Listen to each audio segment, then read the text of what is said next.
ingiro bwacu, uri amahoro yacu, uri umufasha mwiza, ntago ubura kuboneka mu byago ndetse no mu makuba. Turagushimye igitondo nk'iki, ubwoko bwawe duteranirije mu nzu yitiriwe izina ryawe, Uwiteka Imana Nyiringabo, kandi duteranyirije kugira ngo twumve ijambo ryawe, duteranirije kugira ngo tugirwe inama nawe, cecekesheje amajwi y'abadayimoni mu izina rya Yesu Kristo. Reka ubutware bw'Imana bugaragare hano hantu, reka kwera kw'Imana kuboneke muri iri teraniro, reka ubwiza bw'Imana butubonekere, reka umutima wese waje ugushaka ukubone, kandi reka uwaje wese afite inzara n'inyota ahembukira imbere y'ubwiza bwawe. Urakoze wawera we, urakoze kubikora, ugakora n'ibirenze ibyo tugusabye, ni mu izina rya Yesu Kristo umwami n'umukiza wacu, amen. Haleluya. Yesu ashimwe. Dushimye Imana yo mu ijuru, twagiriyeho umugisha nyine wo kuba muri iri teraniro. Hari hatambutse iminsi itari mike, umutima ukagera kubyifuza, ndetse hakaba n'igihe ubigambirira, ariko uyu munsi umwami yashimye kubishyitsa. Natwe tunezerewe Imana kuko itwemereye kuba muri iri teraniro hano hagati muri bene data ku mudugudu wa Kibagabaga. Iki gika rero tumaze iminsi tugenda tunyuramo twebwe twese, ntago cyagiye kigira kutworohera ku buryo umuntu uko yifuza ibintu ariko bimukorekera, ariko Imana iciye inzira igatanga uburyo nk'ubu, tuba dufite ishimwe ryo gushima Imana ku bw'ibyo byose. Imana yo mu ijuru tugire neza. Umukozi w'Imana Pawulo yigeze yandikira itorero rimwe, harababwira ati kuza kwa Tito kwagize umumaro, ati kuko yaraje aradukomeza. Hari habaye iki? Pawulo yari yacogojwe n'igika yari agezemo mu ivugabutumwa mu mudugudu umwe yari agezemo. Awugezemo rero ahurira n'intambara, intambara rero ziramunamura, yumva ashaka gutoroka umurimo w'Imana kuko yari ahuye n'abapagani bo mu rwego rwo hejuru. Basobanuzi bakavuga ngo Imana Tito yari iramutuma, iramubwira ngo genda ukomeze Pawulo umubwire yo gucogora. Arangije yandikira bene data ati kuza kwa Tito kwagize umumaro. Amina. Yaraje amwibutsa ubuhamya. N'abasomye igitabo cy'umugenzi murabizi, mu Kirisitu na Byiringiro bari mu kazu ko hasi kwa Bwihebe. Iyo Byiringiro mu Kirisitu yacogoraga akabwira Byiringiro akamubwira ati kandi ndumva ashaka gufata icyemezo nk'icyo Bwihebe cy'icyo igihanda cyatubwiye. Kandi nge ndumva naricyo nakwiyahuza namaze kwemezanya n'umutima. Undi yaburaga icyo amubwira amwatereka noneho nkwibutsa, ariko ubundi urabyibuka mu isayo gahinda gasaze, uribuka mu isoko ry'imburamumaro, isoko ari intwari. Ngo uwo munsi ukarenga. Haleluya. Ngo uwo munsi ukarenga kugeza igihe yaje kubona ibyasezeranijwe basohoka batabaye nk'uko igihanda cyabyifuzaga, ariko ibihe byari byabakomereye. Imana yo mu ijuru turengere kandi twiteho. Dushimye Imana rero, twaherukaga hano ngira ngo ni mu kwa mbere, ubwo nyine abantu bakibasha guterana. Nibwira ko iteraniro twateranye ari ryo ryahise rihurirana n'iki gikadutambutse cyo kugira ngo tugume mu rugo nk'uko iyi minsi irimo ibitwemerera cyangwa se iyi minsi irimo biduha. Imana rero yongeye gukingura imiryango, tugira umugisha wo kongera kuboneka mu nzu y'Imana. Ni ukuri ibyo tubishimiye Imana. Ndagira nsoma amagambo y'Imana mu gitabo cy'Imigani ibice 23 umurongo ni wa 26. Turasoma amagambo y'Imana mu gitabo cy'Imigani ibice ni 23, turasoma umurongo wa 26. Hari amagambo avuga ngo mwana wanjye mpa umutima wawe, kandi amaso yawe yishimira inzira zanjye. Reka nsubiremo. Mwana wanjye mpa umutima wawe, kandi amaso yawe yishimire inzira zanjye. Aya magambo niyo numvise Mwuka w'Imana yemeje umutima kugira ngo tuganire. Umuntu afite amagambo menshi cyane ko kuba ahangaha atari ibyantunguye nari mbizi, hamwe no kwinginga Imana no kumva uzabana na bene so, uba ugenda wumva ufite ibyo uganirizwa nawe umaze iminsi, hari ibindi bigufasha, ariko hari ibyo kumva ukumva Imana itanze igifite imbaraga kurusha ikindi, kandi ukabona ubusobanuro bwabyo. Aya magambo ni umukozi w'Imana Salomo wayanditse, kuko ari wanditse iki gitabo cy'imigani, yandika n'icy'umubwiriza, ndetse no hirya habamo ikindi bita indirimbo za Salomo. Salomo rero yari umuhungu wa Dawidi, hakaba ari umwami Imana yahaye ubwenge. Yesu yaravuze ngo kugeza iyi saha nta muntu ufite ubwenge nk'ubwa Salomo keretse Yesu wenyine, kandi nako Imana yari amubwira ngo ntawe uzamera nkawe usibye Yesu. Niwe waje aravuga ngo ufite ubwenge buruta nk'ubwa Salomo arahari. Ukurikije Bibiliya rero, dufite abanyabwenge, dufite abavumbura, dufite ibintu tureba twese tukagira ubwoba, ariko Bibiliya itwemeza ko nta muntu uragira ubwenge nk'ubwa Salomo. Uyu rero ageze muri iki gice cya 23, Mwuka w'Imana abana n'umutima we, yandikira ijambo aravuga ngo mwana wanjye, ni Imana yavugaga, nk'umutima wawe kandi amaso yawe yishimire inzira zanjye.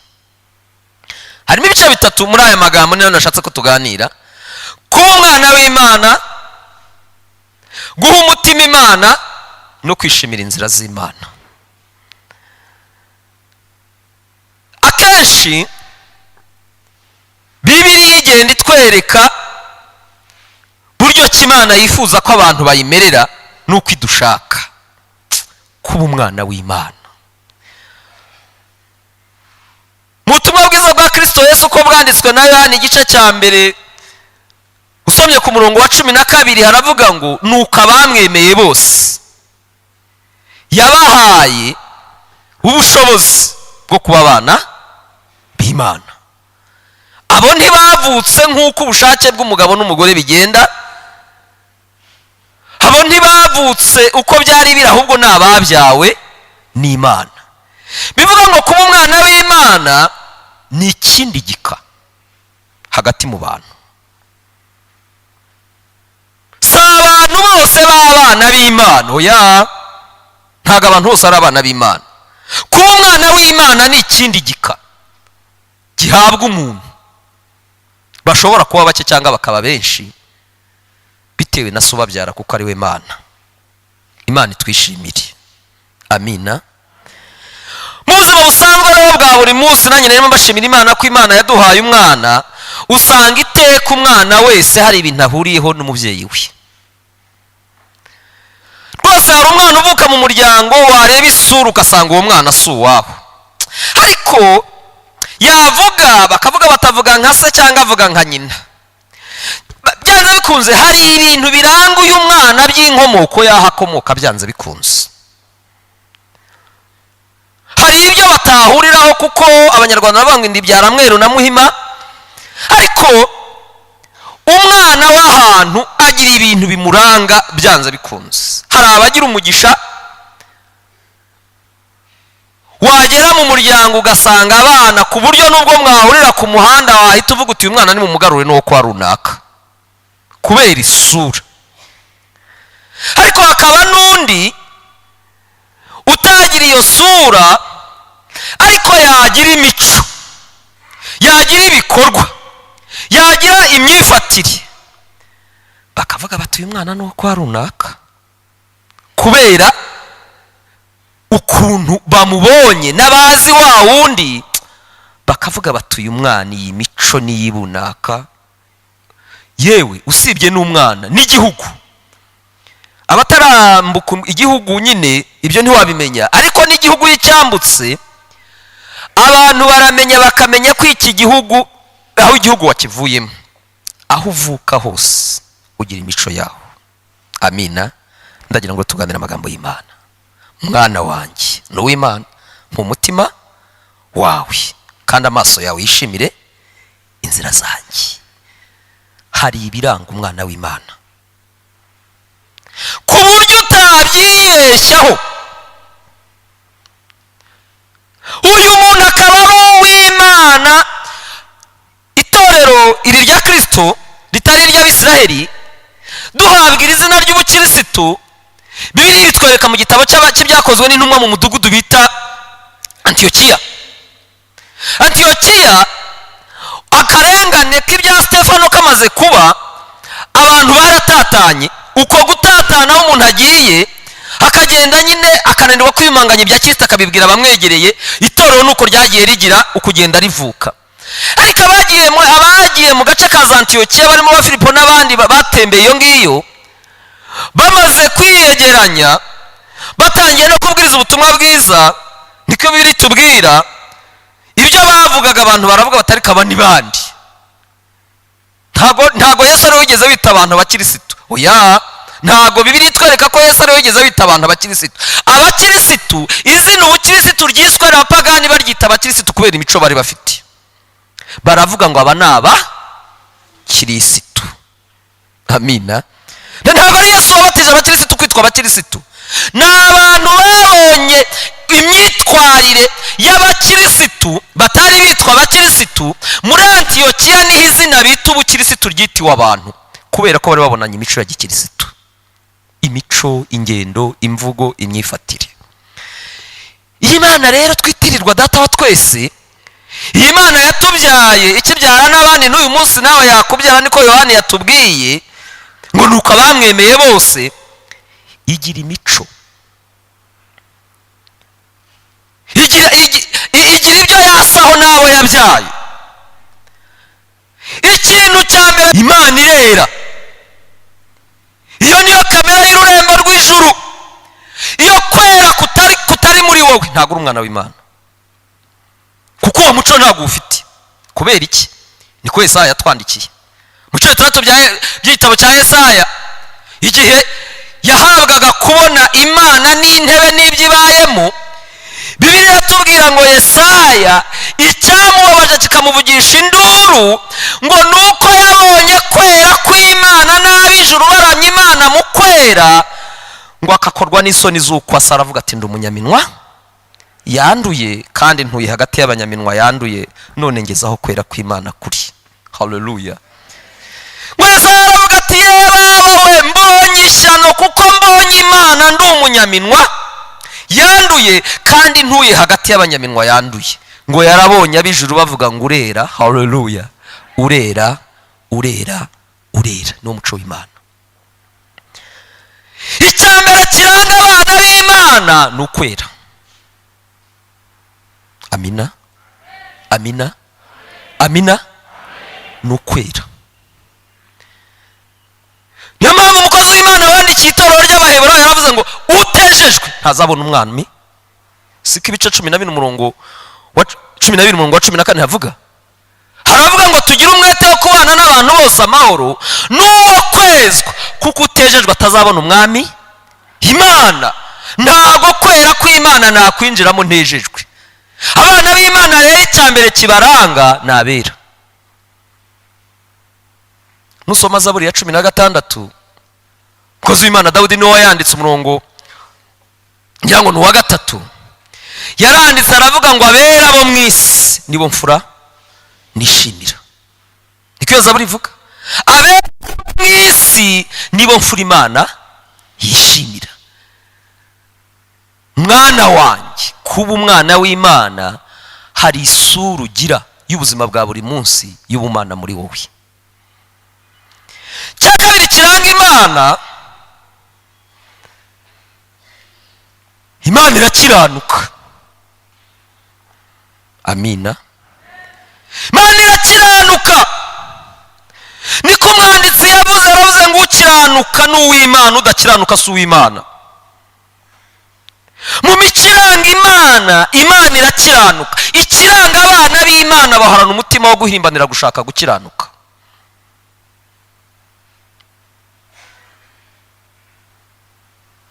Iyo wumva umutima wawe ibyo utakibyibwira cyangwa utabihatanira umeze nk'iyo wageze aho ujya, ni ukuri ni ikimenyetso kigaragaza ko utari umwana w'Imana. Iyo nyota umwana w'Imana arayihorana yo gukiranuka. Niyo mpamvu mu buzima busanzwe ushobora kuba uri umucuruzi wacuruza umuntu yakugurira yarangiza yasiga amafaranga yo ukamwirukanka inyuma umubwira uti nyaboneka usize amafaranga, utinya iki? utinya kugira ngo utaza kubura aho urigitira kubera bwa buryo bw'abandi wasigaranye. umwana w'Imana iteka imbuto yo gukiranuka iba mu mutima we, bareba batanareba. nicyo cyateye Yozefu mu bice 30 ngira ngo ni 9 by'igitabo cy'Itangiriro, igihe muka Potifari yaramwugarije ngo bakorane icyaha cy'ubusambanyi. uyu mugore yari ryamubanye ryinshi kandi yari afite ubutware n'ubushobozi kuri Yozefu. aramugota, arangije kumugota Yozefu aramubwira ati reka nkubwire wa mugore we, sinshobora gukora igisa gityo, ndacumura ku Mana. Amina. aravuga ati sinakora igisa gityo, nakora icyaha kingana gityo ngacumura ku Mana, kuko niyo mico yabera. aravuga ati ntabwo nagikora icyo ngicyo. murabizi ingorane yagize ku bw'ibyo, kugeza igihe umugore yamufashe ku ngufu. Yozefu nk'umusore aravuga ati reka nkwinyifure, baragundagurana, umugore asigarana imyenda, Yozefu arahunga. ni nacyo kimenyetso cyatumye Yozefu bamufunga, kuko umugore yaravuze ati dore yaje kunkoza isoni, ikimenyetso nuko nasigaranye imyenda ye. ariko Yozefu n'imbuto yo gukiranuka yari yamuze gukora icyo cyaha. Amina. icya gatatu kiranga Imana torero, Imana ni urukundo. Amina. reka dusome amagambo y'Imana mu rwandiko rwa mbere rwa Yohani ibice 3, wumva uko uyu mukozi w'Imana yanditse aya magambo. duhere ku murongo wa 6 tugeze kuri uyu wa 10. urwandiko rwa mbere rwa Yohana ibice ni 3. hari amagambo, umutwe w'amagambo uvuga ngo abana b'Imana n'abasatani aba ari bo. umukozi w'Imana we yarabitatuye rwose, ariko reka dukoreshe ijambo yakoresheje muri ya mico y'Imana nababwiraga. yaranditse aravuga ngo umuntu wese uguma muri we ntakora ibyaha. umuntu wese ukora ibyaha ntiyamubonye kandi ntiyamumenye. bana bato, ntihakagire ubayobya. ukiranuka niwe mukiranutsi nk'uko wari umukiranutsi. ukora ibyaha ni uwa Satani, kuko uhereye mbere na mbere Satani akora ibyaha. iby'umwana w'Imana yerekewe n'ibi ni ukugira ngo amareho imirimo ya Satani. umuntu wese wabyawe n'Imana ntakora ibyaha, kuko imbuto yayo iguma muri we, kandi ntabasha gukora ibyaha kuko yabyawe n'Imana. iki ni cyo kibamenyesha abana b'Imana n'aba Satani. umuntu wese udakiranuka cyangwa udakunda mwene se si uw'Imana. iyi si Bibiliya, si amagambo y'Imana, si umukozi w'Imana hano yanditse. umuntu wese udakiranuka kandi udakunda mwene se si uw'Imana. ibyo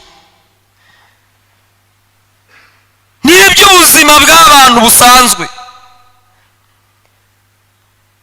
Yohana byandikira itorero aravuga ati reka mbabwire abantu b'Imana. hari abana b'Imana ariko hari n'abandi batari ab'Imana, kuko aho bavuka imico iratandukanye, kuko aho bakomoka ntabwo bibahesha gusa,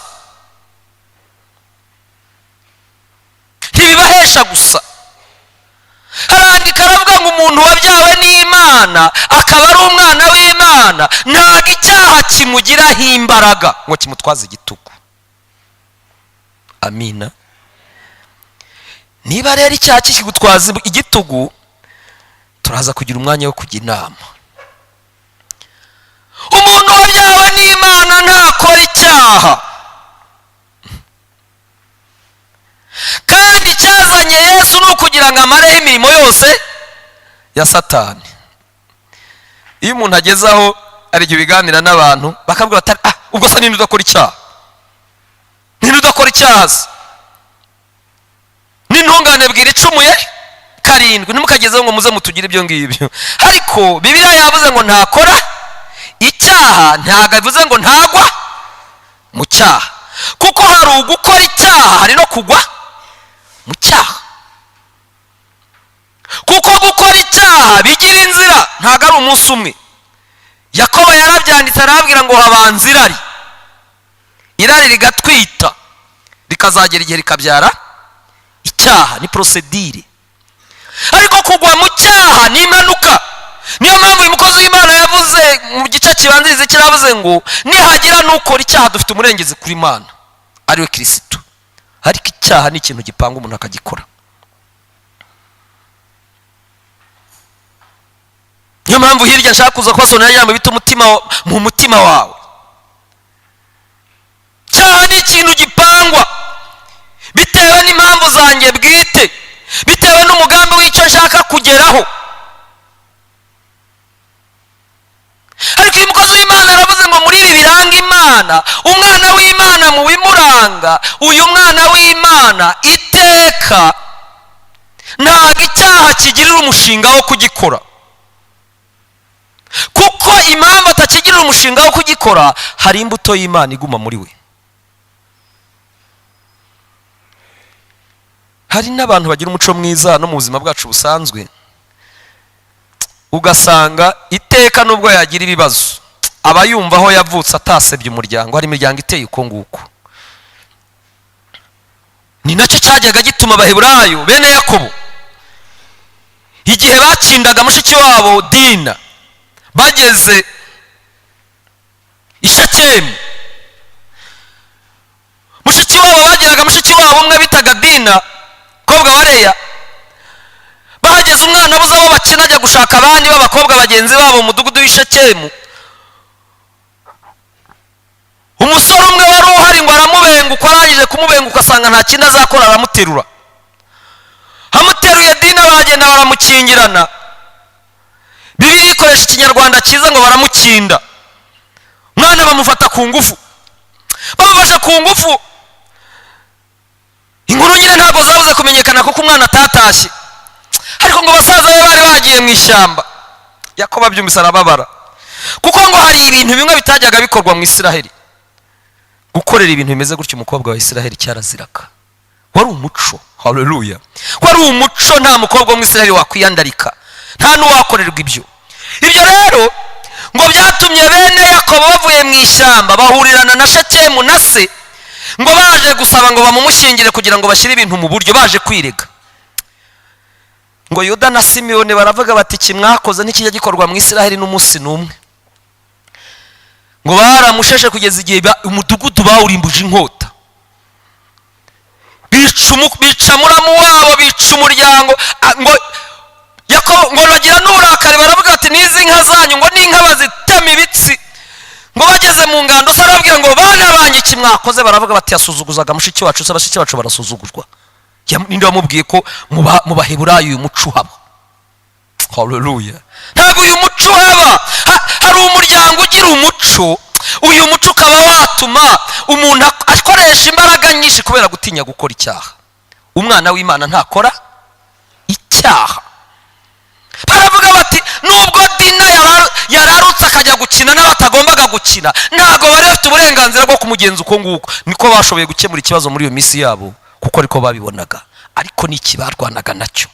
baravuga bati izi nkuru uzazumva, akazumva ko umuheburayo kazi abadakebwe bamugenje uko bashaka, twicaye ahangaha byaza tumarira iki? ngo baravuga bati umudugudu turawumaze inkota neza. ngo barabatse mu mudugudu barawurangiza. Yakobo yimuka aho hantu i Shekemu kubera gutinya ingaruka ze bizahaba. ariko abahungu baravuga bati ntago twari gukomeza kwihanganira kubona mushiki wacu asuzugurwa. ntago mu ba Yakobo ibyo bintu bihaba. Imana ngo ije tugire neza. haleluya. umwana w'Imana hari ibintu atajya akora, hari ibintu aziririza, hari ibintu azira. niyo mpamvu rero Yohana yanditse aravuga ngo hari ibiranga abana b'Imana n'aba Satani. aravuga ngo ukora ibyaha n'uwa Satani nubwo yaba asa guti. ukora ibyaha yaba munini yaba muto yaba mugari, icyo ari cyo cyose ukora ibyaha n'uwa Satani. umuntu ukora ibyaha wese n'uwa Satani, icyaha icyo ari cyo cyose. kandi ngo icyo nicyo cyazanye na Yesu, kuko tubwira ngo yaje gucungurira Imana abantu be, icyo cyamuzanye. ariko ageze hasi aravuga ngo umwana w'Imana udakiranuka ntakunde na mwene se, ntabwo arakamenya Imana. iyi Imana rero ni urukundo. Imana ni urukundo. shaka mu mico y'Imana nagarukira hanindi buri umwuka aragenda yikwigisha kuba umwana w'Imana. kuki kuki muri iyi minsi kuba umwana w'Imana itaba inyota yanjye n'iyawe? kandi iyo bibaye ntabwo ari ngombwa. nakubwiye ko mu Antiyokiya ntabwo abigishwa babwiye abantu bati turi abakirisitu ahubwo abantu babonye imico n'imyitwarire yabo n'imvugo n'uwo bavugaga baravuga bataba ni abakirisitu. ntabwo muri Antiyokiya abigishwa aribo bihaye izina no kubwira bati mujye mutubwira ko turi ahubwo ibyo bakoraga byabahaye izina, bibihaye izina.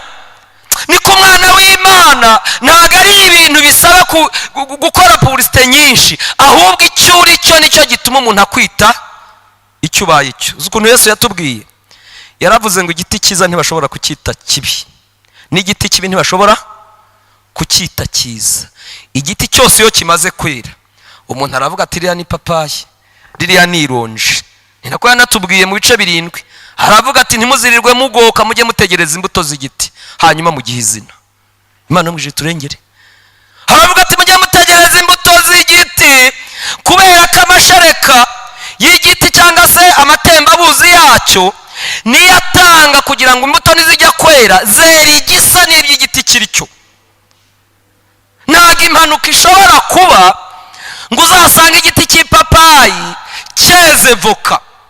ntabwo impanuka zishobora kuba ngo uzasanga insina yatangiye kurabya, yatangiye no gupfunika utundi tuntu tumeze nk'utw'umwembe. ntabwo bishoboka. insina yera igitoki, ipapayi yera amapapayi, avoka yera amavoka, ihene ibyara ihene, inka ibyara inka, umuntu abyara umuntu. buri giti cyose inkomoko yaho gituruka iyo ukirebye iravuga uturiye aturuka ahangaha.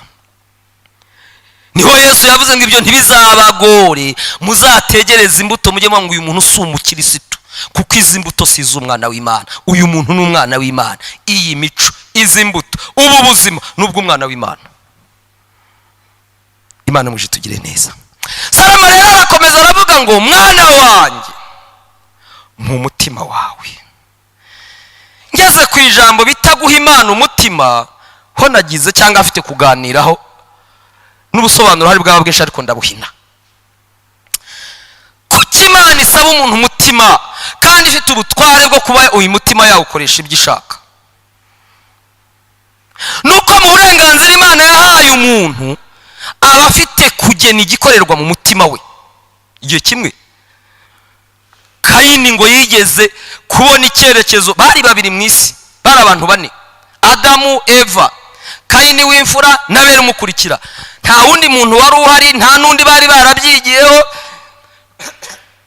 bari bonyine mu kubahisha Imana. buri wese ngo yazanye bitewe n'ibyo akora. Kayini yari umuhinzi ngo azana ku mbuto, Abeli yari umworozi azana ku matungo, ariko umutima buri umwe wese niwo wajyanye icyo gutura. Abeli ngo arimo atura Imana ngo yarebye ibifite umumaro, Kayini ngo agiye gutura Imana areba ibidafite umumaro. ibyo byose ni ibintu bikorekera hehe? mu mutima. baranabikora bararangiza batamba igitambo. Imana rero nayo iza kwishimira ibitambo batambye, kubera ko ari Imana imenya umutima ngo ishima Abeli. abari babiri nta wundi wagomba kubahagarara hagati. Kayini aravuga ati ubuse noneho nibahora bashima Abeli bizagenda bite? ngo umutima we tugamira ngo rero reka Abeli mukure mu nzira, nijye uzaba usigaye, ubwo Imana ibyo nzajya izajya yirwariza kuko nta izabitugereranya nawe. amina. ntawe Imana izabingereranya nawe. ubu yangaye kubera ko ifite ubingereranya, ariko icyo gihe ntawe izangereranya nawe. reka Abeli mukure mu nzira. ngo Kayini ahita atangira umushinga mu mutima wo gukura Abeli mu nzira. ngo Imana irururuka iganiriza Kayini, iramutese Kayini ndati uribwira ibiki? ntiyayisubiza. iramubwira ngo rero Kayini, ibyo urimo wibwira nutagira imbaraga zibinesha uragira ingaruka, kuko ibyaha byitugatugiye ku rugi rw'umutima kandi ufite kubinesha. ngo Kayini azamura intugu, Imana irigendera. mutima ukomeza uwo mugambi uza kugeza igihe uranawushyitse. uwishyikije ngo Imana iraza ngo irongera iramubaza ngo Kayini ndati Abeli ari?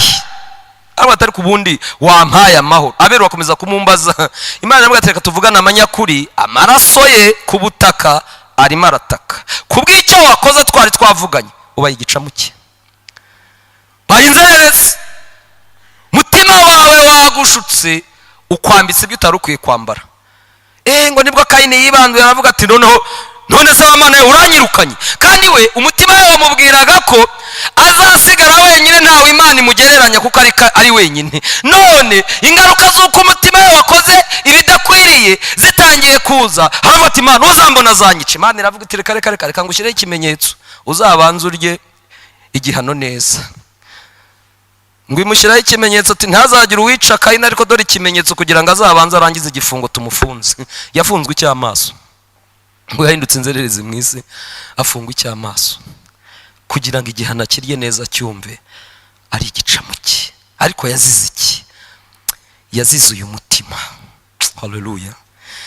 Umukozi w'Imana Yeremiya yaranditse mu bice 17 by'igitabo cya Yeremiya, aravuga ngo umutima w'umuntu urusha ibintu byose gushukana, kandi urwara indwara ntiwizera gukira. Ngo Imana iravuga ngo keretse agewe jyenyine nijya umenya umutima. Niyo mpamvu rero umukozi w'Imana Salomo yatwandikiye aratubwira ngo Imana irimo irasaba agewe nawe mwana w'umuntu mu mutima wawe. Mwana w'umuntu mu mutima wawe, kwemera guha Imana umutima, kwemera ko Imana ikorana n'umutima wawe kugira ngo ishyitse cyangwa se ishoboze ubuzima bwawe n'ubugingo bwawe gushyitsa umugambi w'Imana.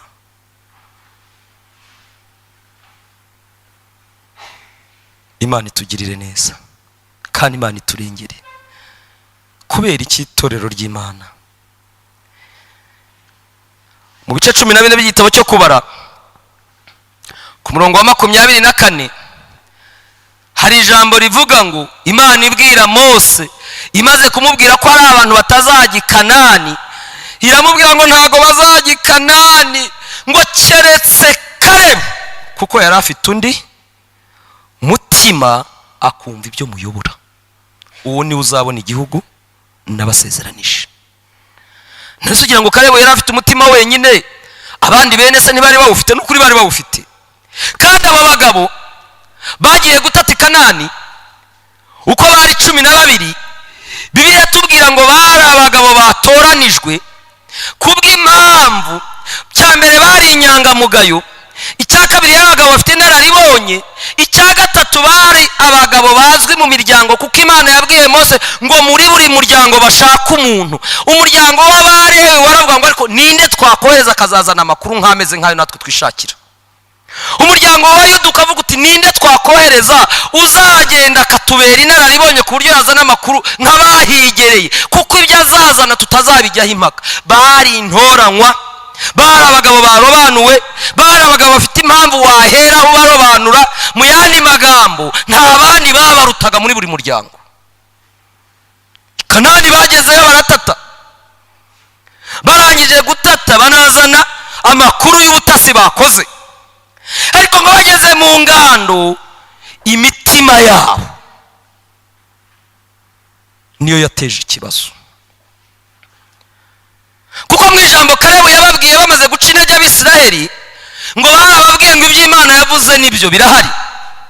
Yewe bazanye no ku mwero w'imbuto z'i Kanani bawurambikaho, barababwira bati bimwe Imana yatubwiraga by'ibikombe n'imisozi birahari, imigezi irahari, yewe ubutaka burera, makomamanga, bya bintu byose Imana yari yarababwiye by'umunezero. Baravuga bati iby'Imana yabitubwiye twabibonye, ariko mu bindi hari icyo Imana yasize itatubwiye. Abandi bati iki? Nabanaki.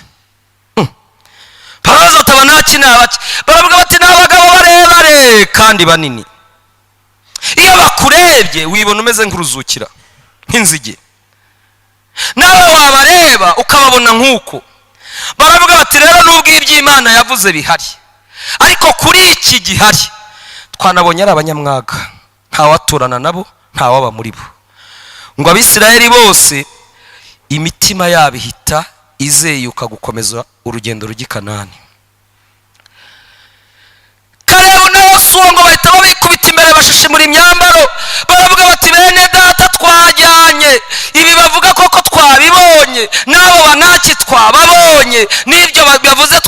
twabonye, ariko mu byo twabonye nta mana ibakingira.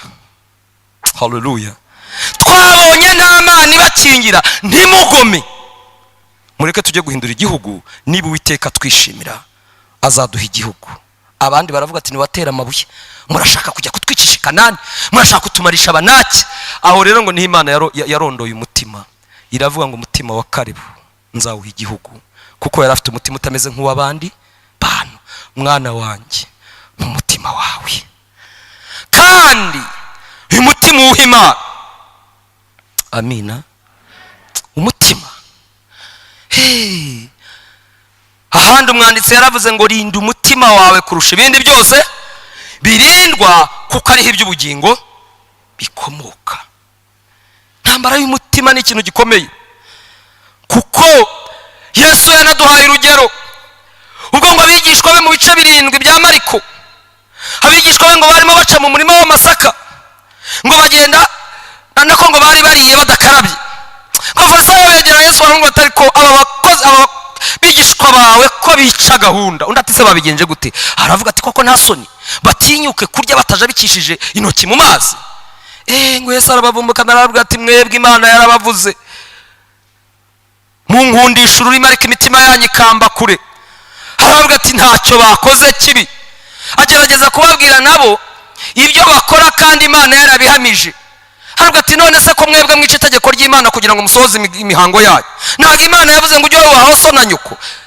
Ariko mwebwe nimufata icyo mwajyaga guha so na nyoko muvuga ngo ni kumira n'itoro ry'Imana. Ubwo se ntabwo muba musuzuguye Imana? Ngo hasi rero aganiriza abigishwa, aravuga ati reka mbabwire, burya ntacyo ibyo barimo bababwira ntigishobora guhumanya. Aravuga ati igihumanya umuntu si ikinjira muri we, ahubwo igihumanya umuntu ni igituruka muri we. Ngo abigishwa bamaze ati sibyo nibikira. Aravuga ati reka mbaganirize. Haleluya. Aravuga ati se ntimuzi ko iyo umuntu ariye ikintu kibi kijyana n'inzira y'ibyo atari ko nimurebe mu mutima niho haturuka imigambi mibi, gusambana, kwica. Reka mpasome hari ntababwira ibitari. Ibice 7 bya Mariko, nsome uwo murongo gusa cyo Yesu yavuze, murongo wa 14. Ibice 7 bya Mariko murongo wa 14 hari amagambo y'Imana avuga ngo, arongera ahamagara abantu arababwira ati mutega amatwi mwese mu nyumve, nta kinjira mu muntu kivuye inyuma ngo kimuhumanye, ahubwo ibiva mu muntu nibyo bimuhumanya. Niba hari umuntu ufite amatwi yumva niyumve. 17. Nuko avuye mu bantu yinjira mu nzu, abigishwa be bamubaza iby'uwo mugani. Nawe arababaza ati mbese namwe ntimugira ubwenge? Ntimuzi yuko ikintu kinjiye mu muntu kivuye inyuma atari cyo kimuhumanya, kuko kitajya mu mutima we ahubwo kijya mu nda kikanyura mu nzira yacyo. Uko niko kubonezwa kw'ibyo kurya byose. Aravuga ati biva mu mutima nibyo bimuhumanya, kuko mu mutima y'abantu havamo imigambi mibi, guheheta no gusambana, kwiba no kwica, kwifuza kubi no kugira nabi, uburiganya n'iby'isoni nke, ijisho ribi n'ibitutsi, ubwibone n'ubupfu. Ibyo bibi byose biva mu muntu nibyo bimuhumanya. Ndacyari ku ijambo rivuga ngo mu mutima wawe. Aravuga ati ibyo bikorekeye mu mutima byimura Imana. Iyo bikorekeye mu mutima byimura Imana. Niyo mpamvu uyu mukozi w'Imana Salomo yavuze ngo mu mutima wawe, kugira ngo uyu mutima wigarurirwe n'Imana, kugira ngo uyu mutima uyoborwe n'Imana, kugira ngo uyu mutima ubuntu bw'Imana buwuturemo. Niburangiza kubuturamo, Abanyarwanda baravuze ngo akuzuye umutima agasesekara ku munwa. Niho no kuba umwana w'Imana bishoboka, kuko umuntu atanga ibyo afite muri we. Imana muje tugire neza kandi turengere. Igihe kimwe Mwami Dawudi ashaje, yagiye kuraga Salomo. Agiye kuraga Salomo ni mu bice 2 y'igitabo cy'abami ba mbere. Mukuraga Salomo aramuraga, ariko ageze hagati aramubwira ati rero Salomo, hari ibyo Imana yavuze. Yarambwiye ngo abana banjye nibitondera amategeko n'amateka y'Uwiteka Imana izagendana nabo kandi izakomeza ubwami. Aravuga ati ibyo uzabikore. Arangije ngira ngo ndi ku murongo wa 4 n'atari wa 6, igice cya mbere ngira ngo cya kabiri nako cy'abami ba mbere. Aravuga ati rero burya Salomo reka nkurage agenda agiye, ariko uko ubona abantu bose ntuzababone kimwe. Ndashaka kuvuga ku bagabo babiri, umugabo bita Yowabu n'umusaza bita Berezayari, niba ariko Bibiliya imukoresha iryo jambo. Aravuga ati Yowabu ntumuzi. Yowabu kandi yari Dawudi yaramubereye nyirarume, kuko yari umuhungu wa mushiki we, yari mwishywa Dawudi yaramubereye nyirarume. Yowabu yari umwishywa wa Dawudi, mushiki we Seruwayi. Aravuga ati Yowabu ntumuzi. Ndati ntuzi ko ari intwaro? Ndati ntuzi ko ari umugabo w'inyabigango? Ndati. Haravuga ati ariko Yowabu mutima we ntago umeze neza. Ndatese meze bite data? Haravuga ati Yowabu hari ibintu yakoze abibwiwe n'umutima bitari muri gahunda y'ubuzima busanzwe bwa buri munsi. Yisha Abuneri umugabo w'ingabo za Isiraheli, yica Amasa nawe umugabo w'ingabo za Isiraheli, avusha amaraso mu gihe cy'intambara, avusha amaraso y'igihe cy'intambara turi mu mahoro. Aravuga ati Yowabu yabitewe n'umutima we, afite umutima utari uw'abakirisitu. Aravuga ati rero mu by'Imana izagufasha ndimo ndakuraga ibyiza n'ibitari byiza uzabimenye.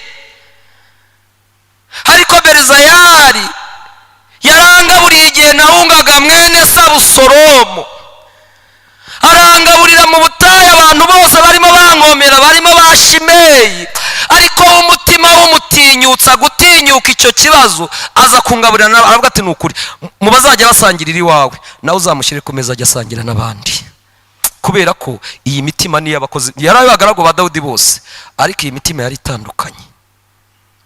Dawudi aravuga ati ndabatunze bose n'abagaragu banjye kandi uzabana nabo, ariko reka nguhe ishusho y'umutima wa buri umwe wese. Namaze kubigenzura umutima wa Yowabu, kandi koko Yowabu yari intwari. Yowabu ngo yari intwari, yari umugabo w'intwari. Iyo yagabaga igitero ngo abantu bakamenya ko ari Yowabu, bashakaga amahoro intambara itaratangira.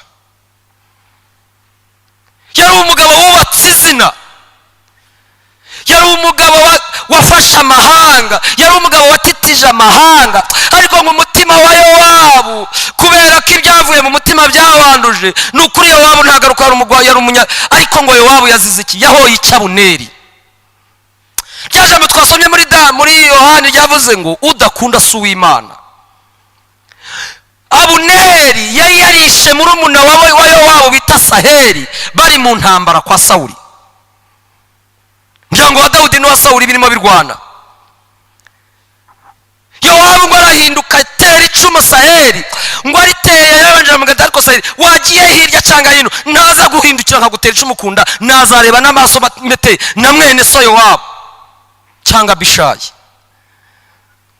Ngo aragikora gikoze, Yowabu ngo abika inzika, mutima urayibika, ntambara iraba, ntambara irarangira, ubuzima burakomeza.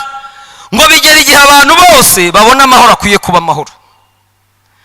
Igihe cy'amahoro rero barimo bisubiramo bashaka icyatuma igihugu gihuza.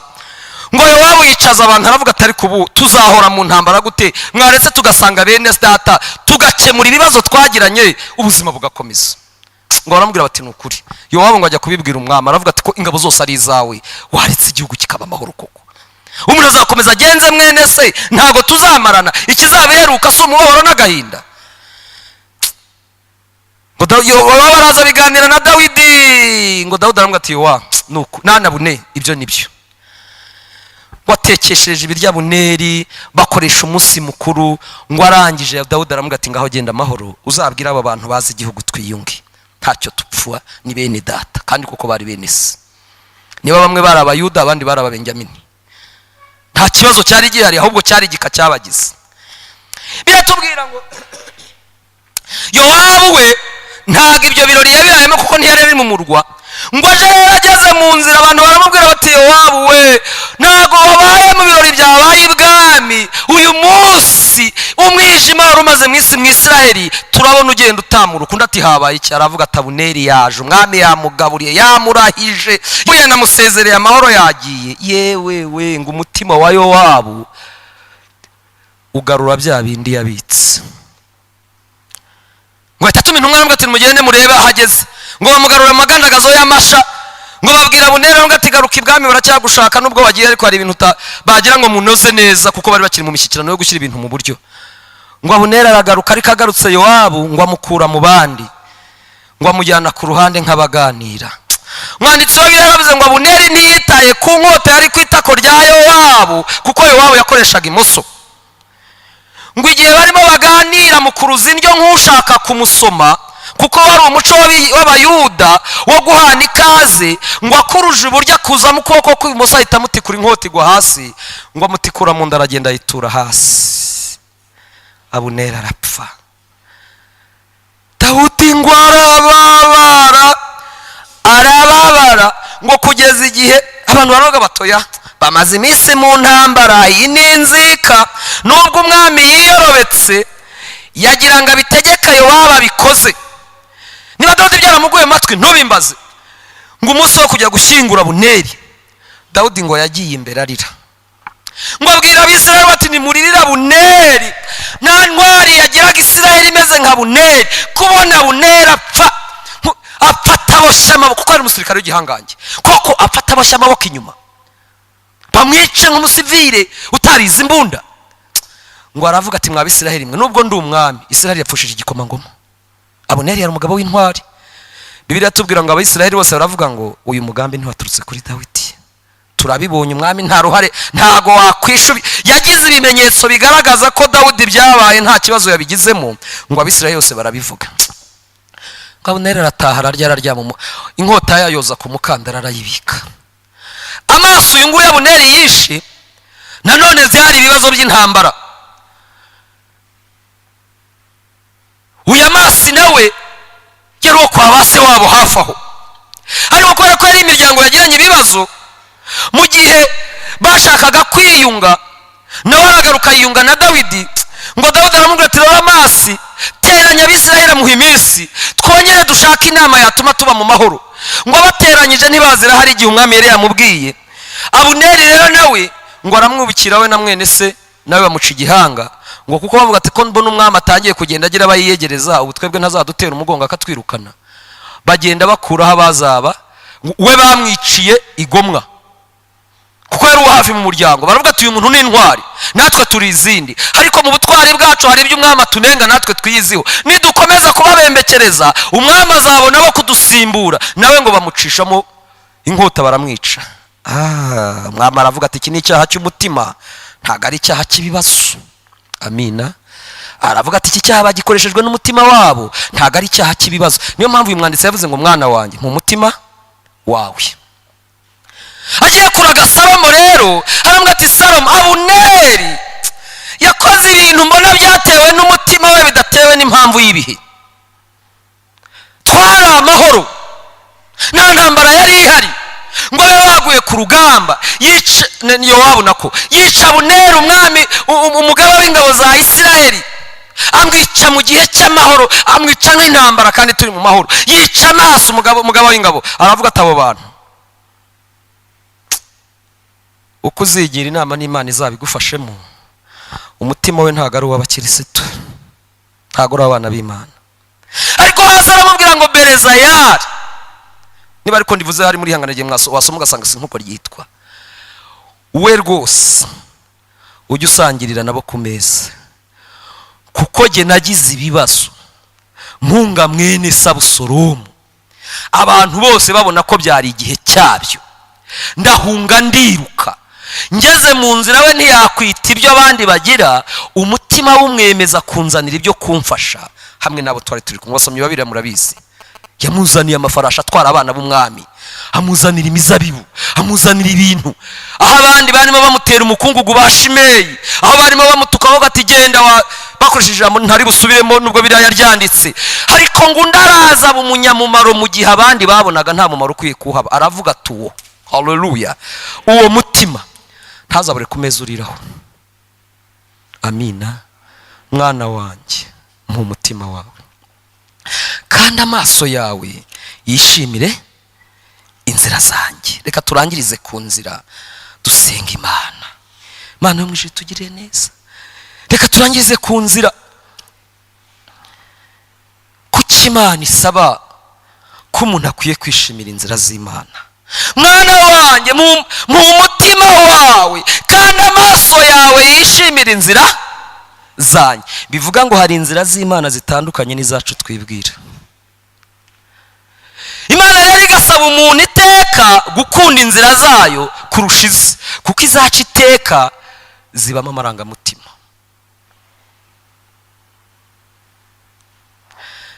Igihe kimwe ni Bibiliya bitubwira mu butumwa bwiza uko bwanditswe na Luka igice cya mbere, itubwira inkuru z'umuryango w'umutambyi bitaga Zakariya. Zakariya ni umutambyi wari ufite umudamu bitaga Elizabeti.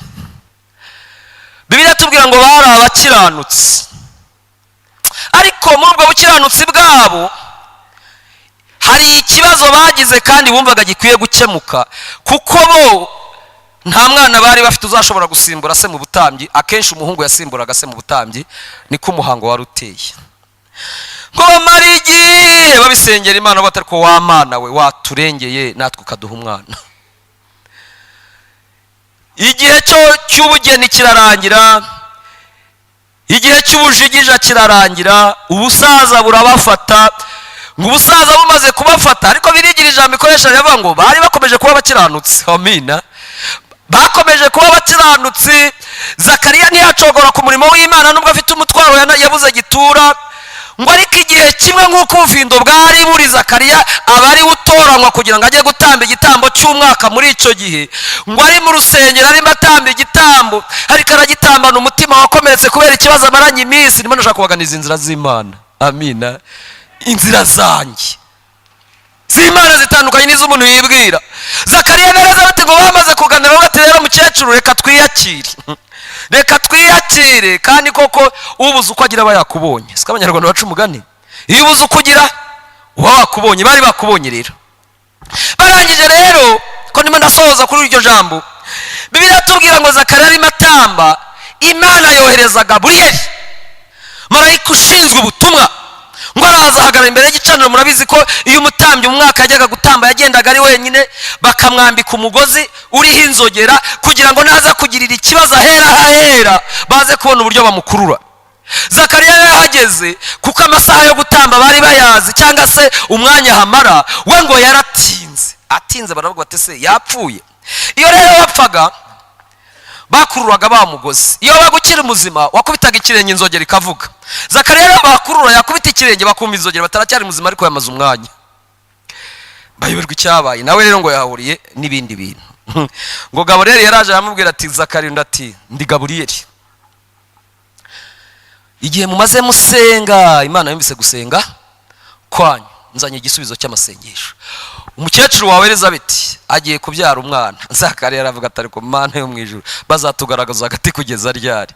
nta bundi bantu bari kumwe n'imarayika.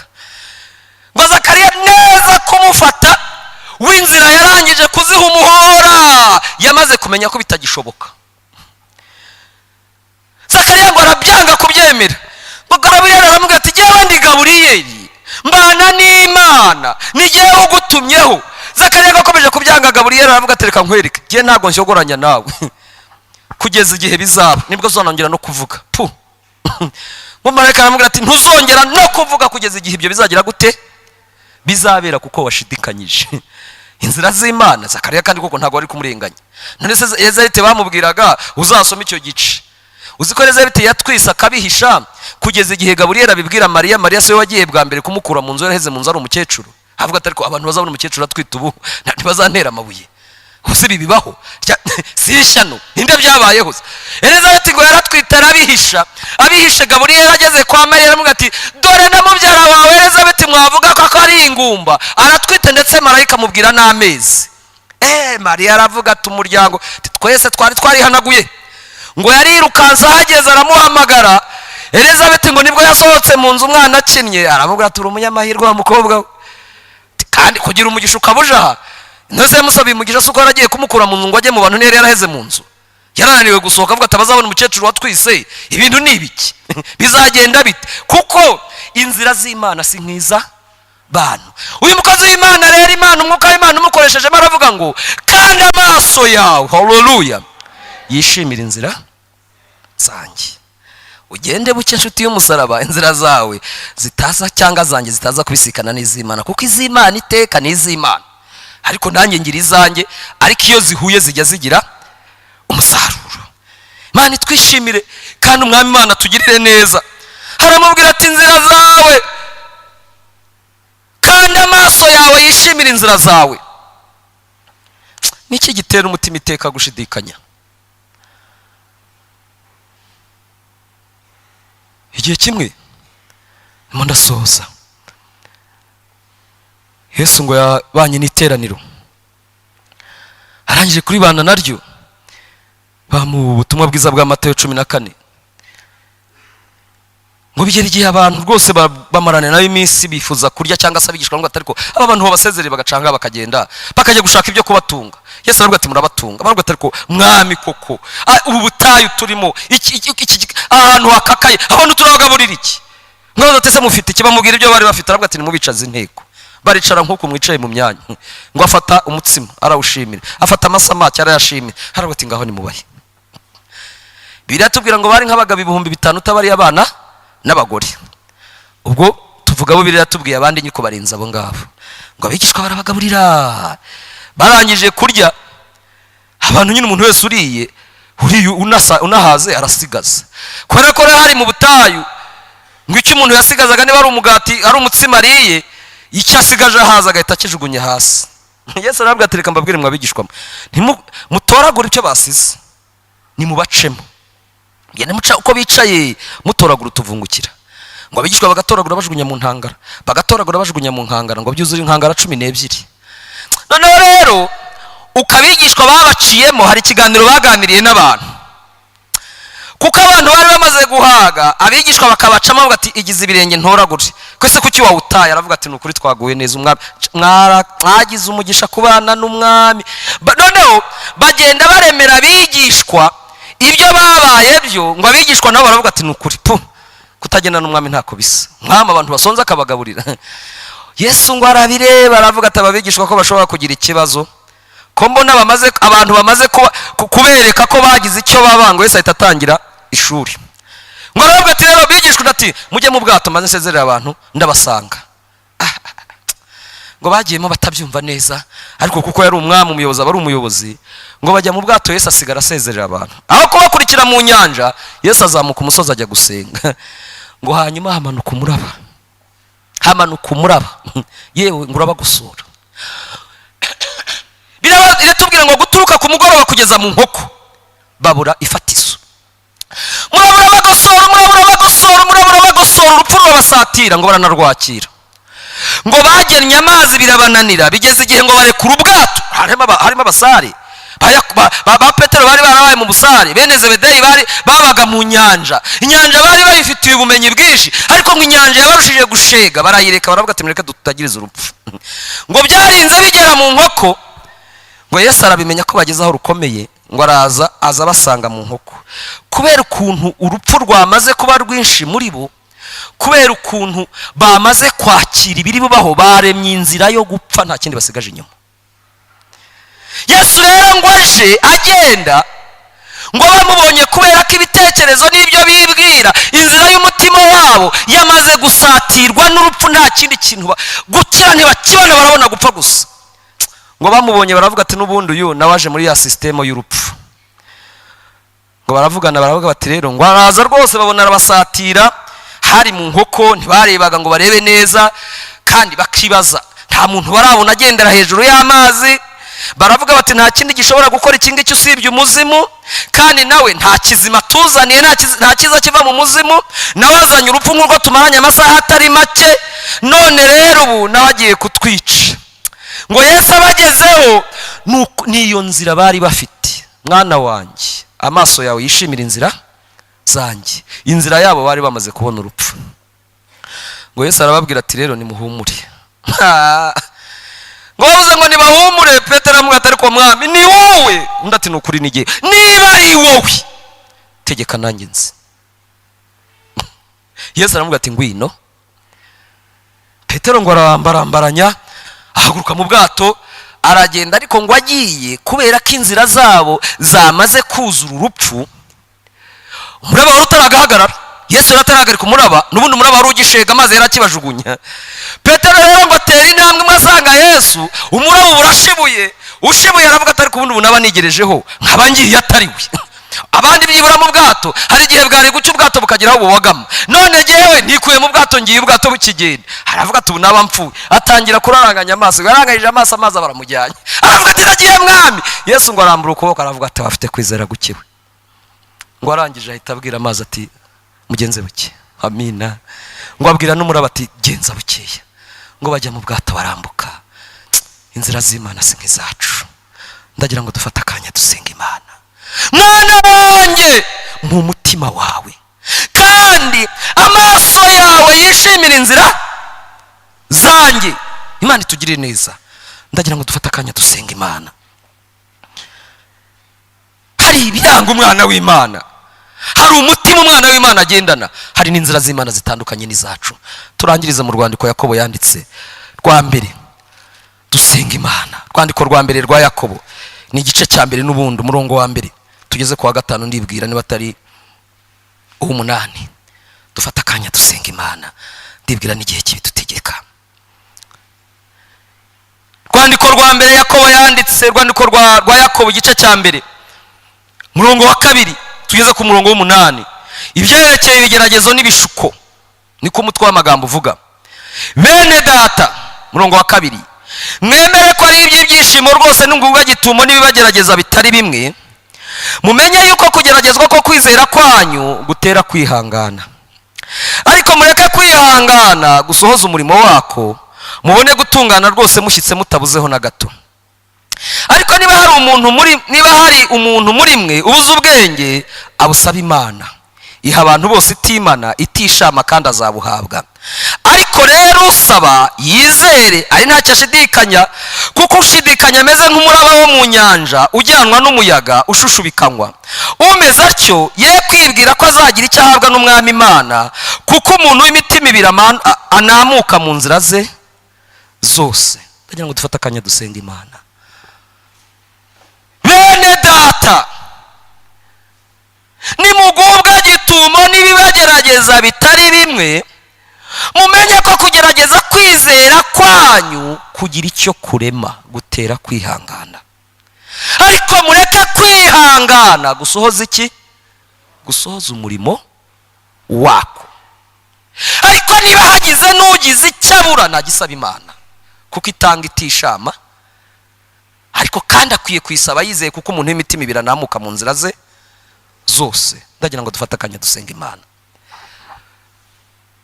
Umuntu w'imitima ibiri anamuka mu nzira ze zose, nicyo cyateye Zakariya kuba ikiragi. Ariko Gaburiyeli mu bice, ngira ngo nicyo gice cya mbere niba ntibeshye, cyangwa icya kabiri, ariko ni icya mbere. Kuko nyuma y'amezi angahe marayika Gaburiyeli amaze guha ubutumwa Zakariya, ngo yageze mu ijuru bamuha n'ubundi ashyira Mariya. Ngo ageze kwa Mariya aramuramusa aravuga ngo urahiriwe, ugiye kubyara. Kandi Mariya wari ugiye kubyara yari umukobwa wasabwe utegereje gutaha urugo kwa Yosefu.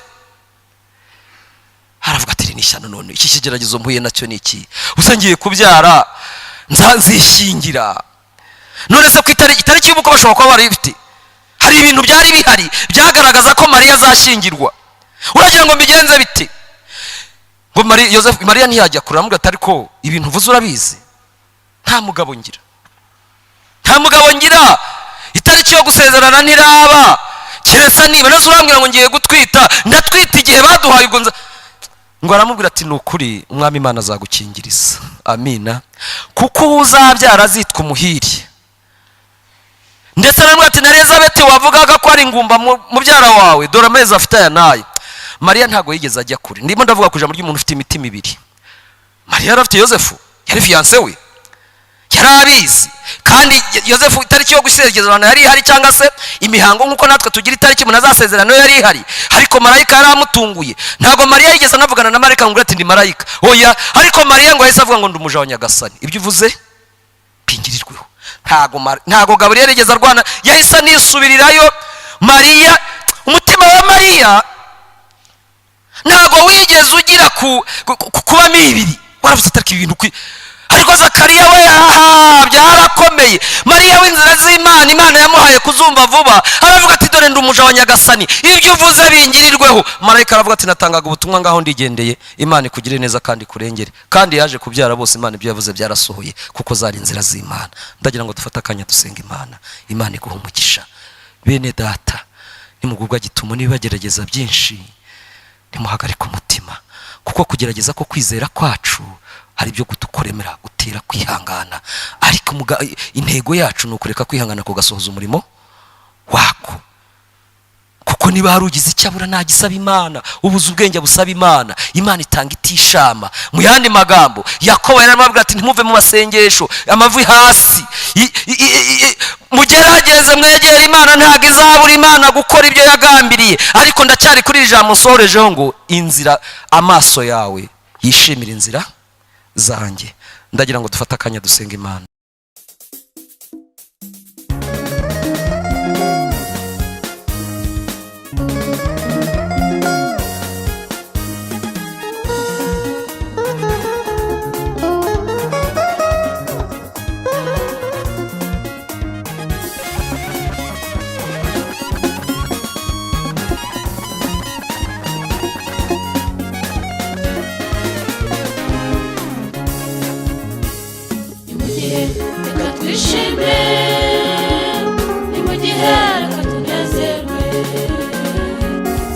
Gusa byazeho agera kose byazeho umwenda atandukanye n'abandi bose.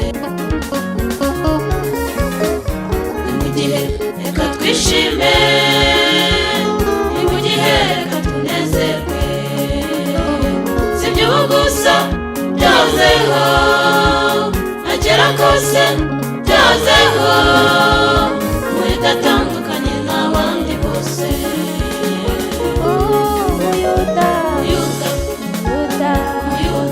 Umuyuda ntukamubona acecetse, umuyuda burya bisa amabanga y'Imana.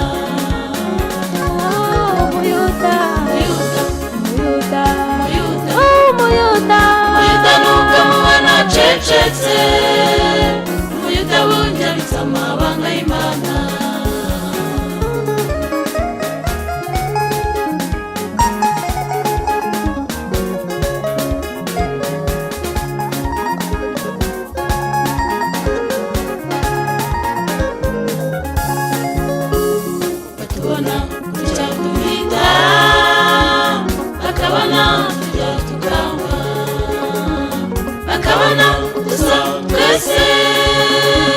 Kandi bakabona kwirabura, umuyuda burya bisa amabanga y'Imana.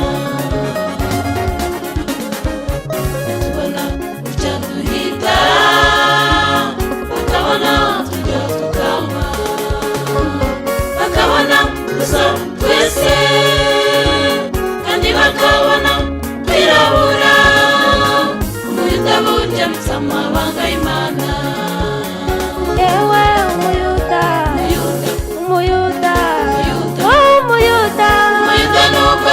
Acecetse, umuyuda burya bisa amabanga y'Imana.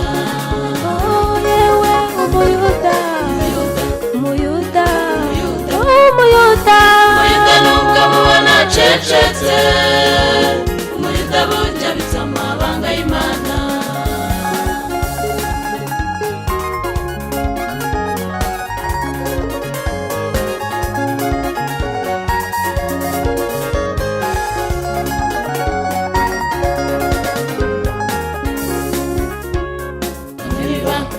Tuzasa, abandi bibaza uko tuzamera. Umwami wacu nawe yarakoze, uko tuzasa ni kurerekanwa, kuzerekanwa kuri urya munsi. Bamwe bibaza uko tuzasa, abandi bibaza uko tuzamera.